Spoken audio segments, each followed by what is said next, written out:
This is Stories of Our Times. I'm Josh Glancy, editor of the Sunday Times News Review section.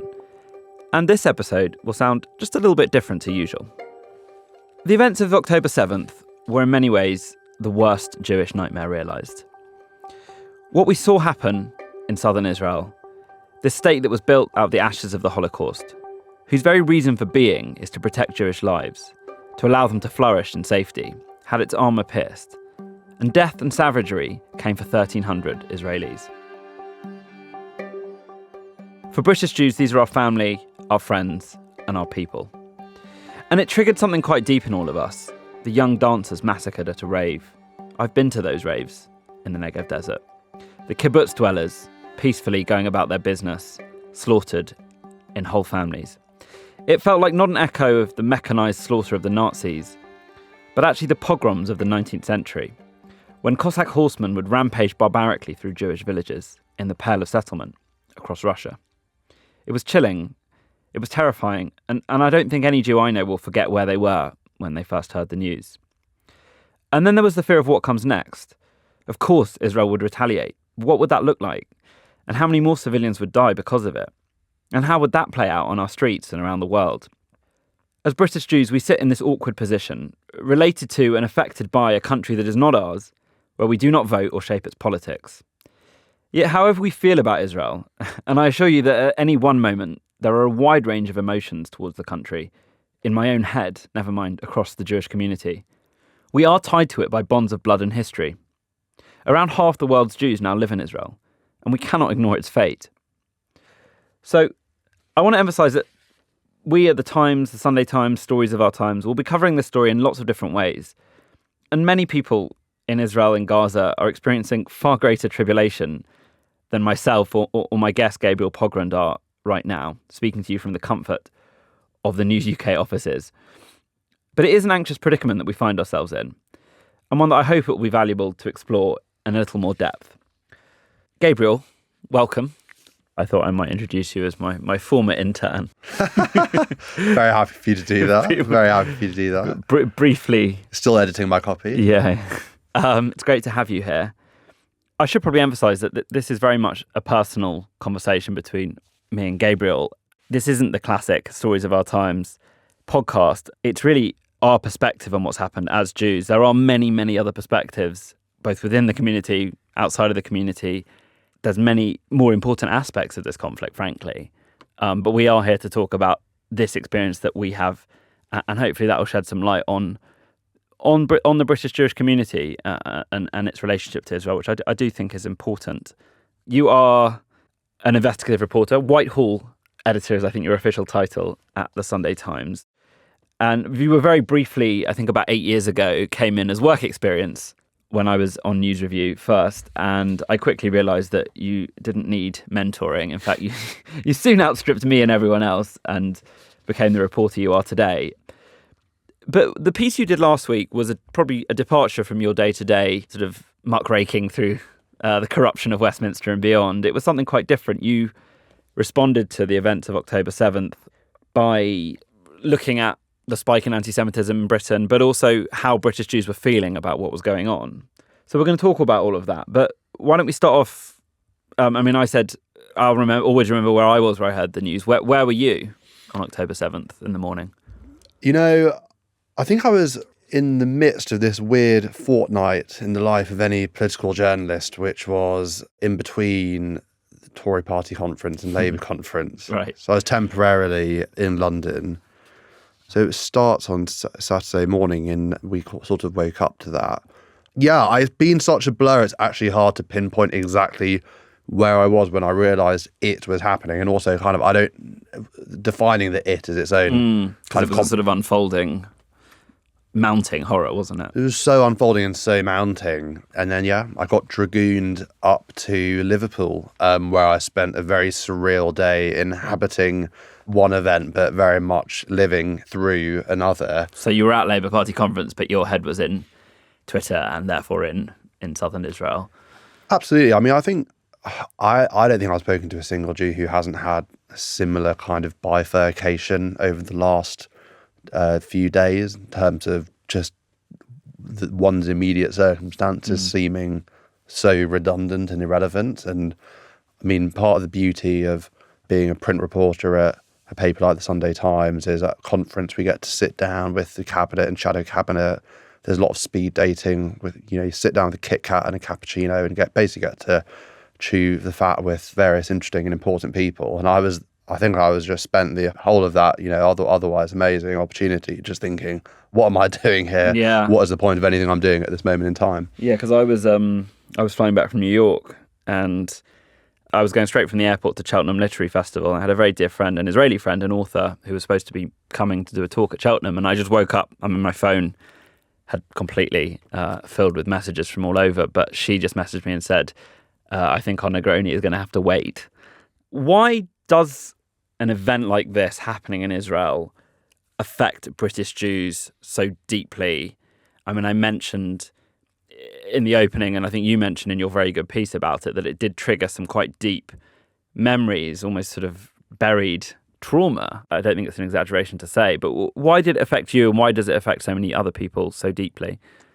I'm going to do something a little bit pathetic over here, which is I'm going to offer a critique of a book that I haven't read, and it is David Baddiel's Jews Don't Count. I think in that book, as I understand it, from the Twitter discourse I've absorbed by osmosis, he is sort of passionate about this idea that just because he's Jewish, he doesn't need to have an opinion on Israel. He's not connected to Israel. He's a secular, avowedly irreligious Anglo-Jew whose destiny and spirituality and fate are not tethered to this land in the Middle East. I've always thought for most of our small community, 280,000 Jews or so in this country, notwithstanding what you happen to think of it, you are connected to the country of Israel. Our community, institutionally and demographically, I mean, more than half of Jewish children go to Israel for a month, age 16. Most of our community is not necessarily supportive of the Israeli government, but is oriented towards the state of Israel. Any Jew that prays, that participates in the rituals and religious rhythm of Jewish life, faces east during services towards Jerusalem. It is the sort of spiritual center of Jewish peoplehood. And as you mentioned, it's just an arithmetical fact now that most of the world's Jews live in that country and are connected to it, therefore, in some way. I mean, I should have mentioned when you asked where I was when I found out about all of this, I had friends who'd been there a few days prior. I had friends who were on their way there who had just arrived. I think it's just a fact of Jewish existence now that people who inhabit Israel. Yeah, I mean, I think I saw a statistic that said over 70% of British Jews have family in Israel. I know I do. I have many cousins there. My nephew lives in Jerusalem studying. I'm sure you have some family there too. But there were a lot of emotions triggered by what happened. One was obviously anxiety. Now, the joke will be that as Jews, we sort of live with that emotion fairly constantly anyway, but it certainly heightened anxiety because we've seen this play out before, that there is inevitably a spike in anti-Semitism on British streets that comes from these wars in the Middle East. It can come in the form of swastikas being daubed on gravestones. It can come in the form of abuse being shouted in the streets. It can be worse than that. And it's something that people are often surprised to find out, that actually every Jewish synagogue and school in the country has permanent security manned outside the building. We live in a state of perpetual security every time we enter a Jewish space. But certainly at times like this, and the Met reported, I think it was a 300% increase in anti-Semitic incidents last week. I should also note there is also an increase in Islamophobic incidents as well, particularly coming from the far right. So unfortunately, we're not alone in this. But what did you find in your reporting about the rise in anti-Semitism that accompanies these issues, and also what it's like on campuses as well, particularly for young Jewish students? So I've got two great sources on this topic. My twin siblings, I've got a brother and a sister who are at different campuses, one of which is Manchester, and I happened to be sent there to cover the vigil. If I had to characterise what I think is going on campuses, I'd say it's sort of two things, two dynamics, both of which we sort of see taking place in the country at large. Dynamic number one is almost the most painful, which is just the absence of empathy or caring from lots of people. I've really reflected on this over the last couple of weeks, that politics is about coalitions, and if you belong to a particular coalition, you're likelier to care about a given theatre of war, given context. You're likelier to honour and dignify certain lives and indeed certain deaths. And I think one of the most conspicuous things for a lot of Jews has just been this sort of earth-shattering, kaleidoscope-shaking moment, the biggest event of Jewish death since the Holocaust. And it's just been remarkable that because people, I think, for multitude of reasons on the left, inhabit a world where they're much more used to critiquing the Jewish state and honouring and marking the deaths of people at its hands in the West Bank and Gaza. Seeing that subverted, seeing Jews disempowered, when you see Jews just being lynched, I think for a lot of people that's not a familiar sight, and it wasn't a thing that drove them to say or do anything. Even before the IDF had responded, just felt like no one really cared. But then when the Palestinian death toll started rising tragically, nobody needed a second invitation to pound the pavement and reshare things among their pals on Instagram.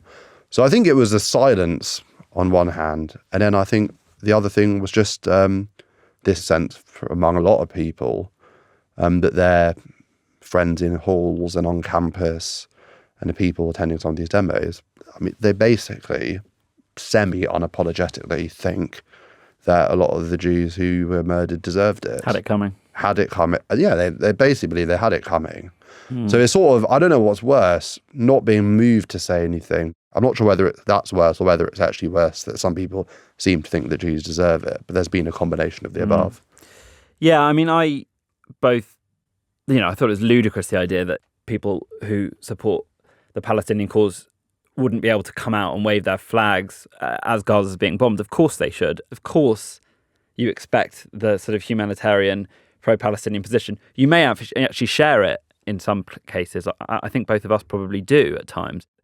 But it did strike me that I personally wanted to see a bit more nuance this time around. A bit more of an acknowledgement that, yes, I support the right of a free Palestine, and yes, I deplore what Israel's doing in Gaza, but that also I deplore what Hamas is doing. And I call on Hamas to release the up to 200 innocent civilians that they're still holding somewhere in Gaza. And you're not hearing... What disappointed me, and I think many others, was that you didn't get that nuance, that actually this time's a little different. These are not rockets that were sent over and intercepted, and sadly a few people died in their homes. This was a pogrom, it was a massacre, unlike really anything we've seen before in Israel. But there was also this sense of togetherness. You mentioned in your piece that, and I've had this experience too, of seeing people who you didn't think were that engaged or affected and sort of giving them a hug. Or them giving you a hug. I bumped into our colleague Hugo Rifkin in the lifts last week, who, is quite open about the fact he's Jewish, but doesn't massively identify in the community. And we just sort of looked at each other and sort of exchanged a kind of nod and a smile. And there was just that sense of whatever our politics, whatever our engagement with Jewish life, we are all affected by this kind of deep sense of sorrow. And you, I think you told me you went to synagogue last Friday, and my father was, I think Jews all over the country went to synagogue. I wasn't one of them, sadly, but my dad was almost a bit huffy because he sort of had difficulty getting to his usual seat, and suddenly he was like, oh well, all these non-regulars, Johnny come lately, yeah, exactly, had turned up. They normally only come for Yom Kippur, the Day of Atonement, but they were all there. Everyone wanted to feel among other Jews. What was it like for you? I think your synagogue is Aleph in North London, Finchley somewhere, isn't it? What was it like for you going to Aleph? It was an extraordinary experience. There were just so many people. There was such a shortage of seats. The people were spilling into the corridors outside. I actually was going to have a couple of couples over for dinner that night, both of them Jewish, and I think that my partner and I both just felt we just needed to be... It would have just seemed a bit ridiculous to have been hosting a little soiree at our flat. It just felt like a moment where you needed to be among and around other Jews, really. And it was, I mean, it's so funny, like, so many people less familiar with the nuances of Jewishness think that we're a religion. And I'm not really sure whether there's any vocabulary that quite captures what being a Jew is. But, I think for me... State of being, I think. State of being, belonging to a people or an ethno-religious group, to be more academic about it. But basically, there are people there who I saw who... I saw people who I'd literally not seen for a decade, who I knew as a teenager and who I thought I would never see again. Yeah. Or people who just, that there are probably like at least 100 things they would more often be seen doing on a Friday than leaving work a bit early to get to shul. So there has been this insane solidarity, and I've got 3 siblings, and none of us are kind of God-fearing or religious in a kind of conventional way, but it's just all our family WhatsApp's been about, and it's all every family WhatsApp group I'm familiar with has been about since this happened. It's difficult, isn't it? We do all have different standpoints when it comes to Israel, don't we? We have your David Baddiels, who, I don't know if he still holds this position, but sort of say, oh, nothing to do with me, Gov. Then you have people who seem more concerned with what goes on in Israel than they do with what goes on in Britain sometimes. And then I suppose people like you and I sit in the middle. I sometimes try and, in recent years, I've almost tried to avoid the subject a bit because it's such a heavy, knotty thing to talk about and think about. It reminds me of that old line from The Godfather 3. It's like, just when you think you're out, it pulls you back in, you know, and you can't get away from the fact that it is a central fact of Jewish life. How do you experience the sort of different Jewish opinions on Israel? And do you think they've been more unified recently than usual? Yeah, I have found that because of the extent of Jewish bloodshed and because of the extent of the denial of that bloodshed by some. Denial or indifference, I suppose. Or indifference, yeah. I think because of that, we in the diaspora are up to a point doing what Israel's doing, which is to say, don't you worry, Bibi, we'll be coming back for you in due course. Bibi Netanyahu, or like we'll have a conversation about what this is and what it represents and the politics that contributed towards the circumstances in which this happened. I mean, there has been loads of debate within the community about the rightward drift of Israeli politics. And, there's all sorts of diversity of opinion within our community that reflects, kind of visceral loathing of what Netanyahu and his bedfellows represent, and those who deem it to be a kind of, realistic response to the reality of the situation. But I don't know, you might disagree with me. I just don't sense there's any appetite for that debate right now. I think there has been a sense of, let's put those differences at least temporarily aside and stand together as Jews who do support the right for Jewish life in Israel. But that may change as the war develops. Even within the august offices of the Times and Sunday Times, there is a range of opinion among the actually quite large number of Jewish columnists that we have on the paper. I was struck by Giles Coren's piece last Saturday, where he sort of said, well, what do you want me to say? I'm not really here to give heartfelt political opinions. I'm a witticist, if you like. But actually, there was a lot of heart in that piece as well. It did actually, you could tell he was quite affected and upset. I don't know, what sort of struck you about the pieces you've read, Gabriel? Yeah, I thought that Giles piece was it was a great piece which reflected a real constituency. I mean, I felt this very unusual feeling within me, which is, I've wanted to write as a Jew, which is not my shtick at all, as a kind of investigative and political reporter. And he was sort of saying, there's been a lot of this kind of prosecutorial inquisition of Jews on Twitter, what do you think of this? And there's a sense of having to defend oneself. He was a bit like, I ain't got nothing. I mean, I'm witnessing it. I'm horrified by it too, but I don't have a pre-prepared, piece of argumentation. And of course, we have to be alive to the fact that within those who have strong opinions, of course, there are people in our community who are much more passionate in terms of what they want to talk about when it comes to Palestinian deaths. Obviously, people who are much more right-wing, is very difficult to say where the actual centre ground is. But there's certainly this duality of those who kind of want to say something about it and those who are like, I don't know, it's really shit, but I've got nothing much more to say. I also know it's the case that there's a lot of British Palestinians who are counting deaths of family members and trying to get in contact with people frantically in Gaza and elsewhere. And a lot of them don't feel like they do have representation in the media or in the newspapers as much as they would like. So, it's probably worth considering that too. Obviously, we've seen horrendous pictures coming out of Gaza, death toll rising, and that's before ground invasions even happened, which obviously could massively exacerbate the situation. And the distress at that is twofold. The first order distress is obviously it is just miserable. I mean, I think only the most hawkish and frankly, to my mind, zealots in the Jewish world or in Israel don't feel like a deep sense of distress and sympathy for what is happening to Gazans right now, whether you blame Israel, whether you blame Hamas or some combination of the two. But there is a second order impact when we see these images, which is that they also affect us personally, far less obviously, but they affect us personally because, as we mentioned earlier, that they do cause a spike in anti-Semitism. They do change the atmosphere in our lives, on our streets, on our social media feeds as well for a lot of people.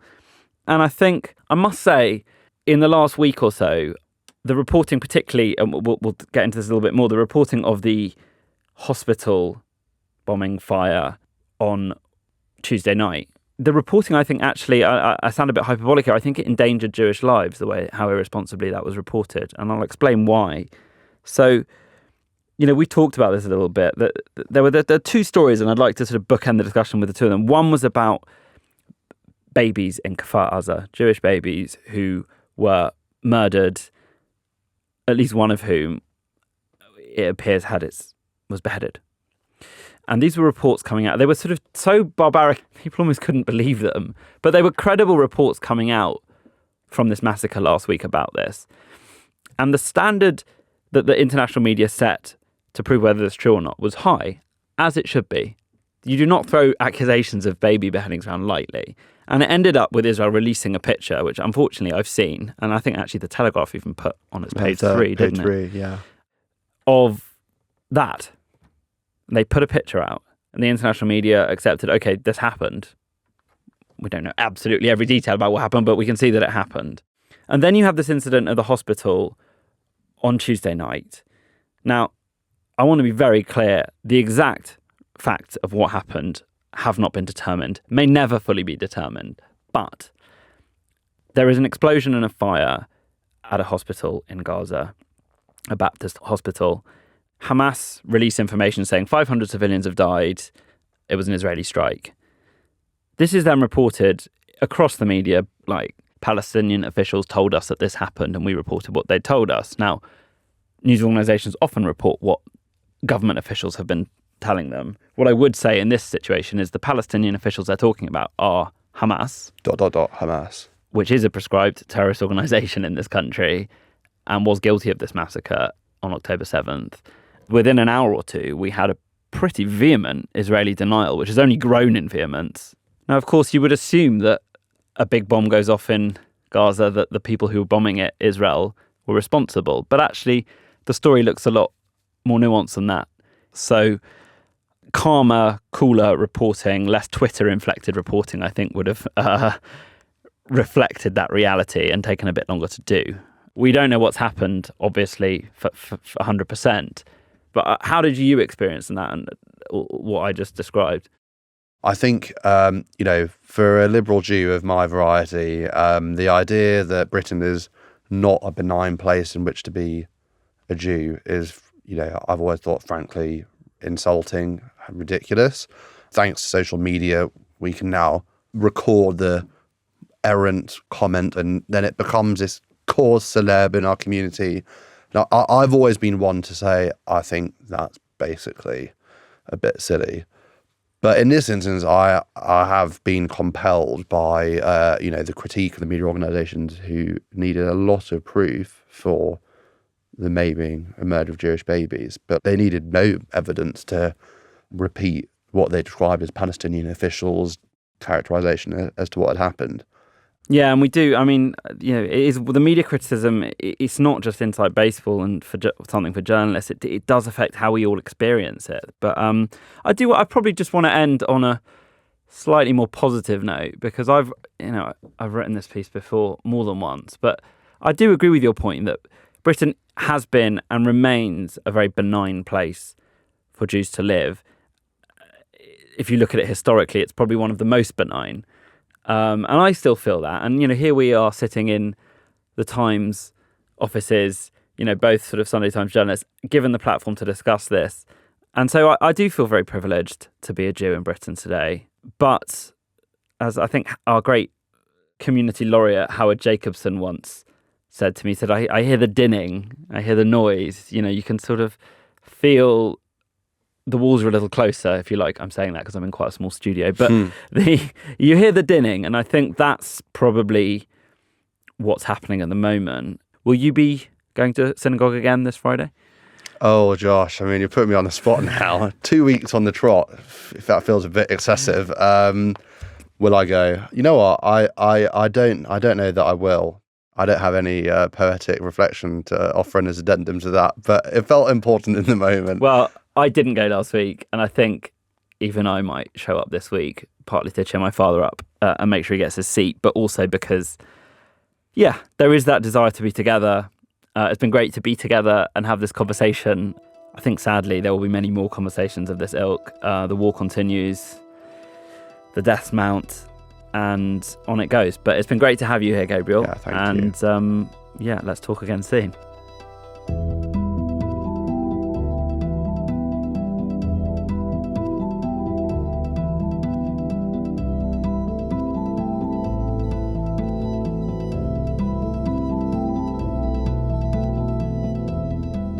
You've been listening to Stories of Our Times with me, Josh Glancy, and my excellent guest, Gabriel Pogrund, the Sunday Times Whitehall editor.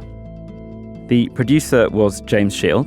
The executive producer of this podcast was Kate Ford. And do look out for this weekend's paper, where there will be, I promise you, plenty more reporting and analysis of this, frankly, pretty horrendous ongoing situation that the world finds itself in. And I wish you all a Shabbat Shalom, a Sabbath of peace.